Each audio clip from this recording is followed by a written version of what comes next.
Anchor స్వేచ్ఛ మరణం ఇటు తెలుగు మీడియానే కాకుండా అటు రాజకీయ నాయకులను కూడా షాక్కి గురిచేసిందనే చెప్పాలి. దాదాపు 18 సంవత్సరాల నుంచి తెలుగు మీడియాలో వర్క్ చేస్తున్నారు శ్వేత. టీవీ9 కావచ్చు, 10 టీవీ కావచ్చు, మహా న్యూస్ కావచ్చు, బిగ్ టీవీ కావచ్చు, ప్రస్తుతం ఉన్న టీ న్యూస్ కావచ్చు, ఇలా వివిధ ఛానల్స్లో దాదాపు 18 ఏళ్ల నుంచి తెలుగు మీడియాలో ఆవిడ పనిచేస్తున్నారు. తెలంగాణ వాదాన్ని వినిపించడంలో కూడా స్వేచ్ఛ చాలా ముందుండే జర్నలిస్ట్. అయితే ఇలాంటి ఒక స్ట్రాంగ్ జర్నలిస్ట్, ఆవిడ కేవలం జర్నలిస్ట్ మాత్రమే కాదు, ఒక రచయిత్రి కూడా. కొన్ని పుస్తకాలను కూడా రాశారు.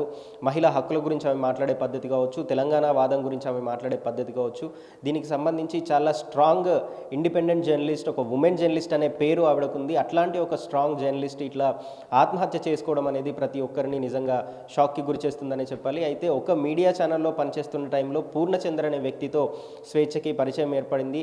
దాదాపు 5 సంవత్సరాల నుంచి వాళ్ళిద్దరూ సహజీవనం చేస్తున్నారంటూ కూడా స్వేచ్ఛ తండ్రి చెప్తున్నారు. స్వేచ్ఛకి చాలా ఏళ్ల క్రితమే ఆమె భర్తతో విడాకులు జరిగాయి. ప్రస్తుతానికి ఆమెకి 13 ఏళ్ల కూతురు కూడా ఉంది. అయితే దాదాపు 5 ఏళ్ల క్రితం పూర్ణచంద్ర అనే ఒక వ్యక్తితో ఆమెకి పరిచయం ఏర్పడింది.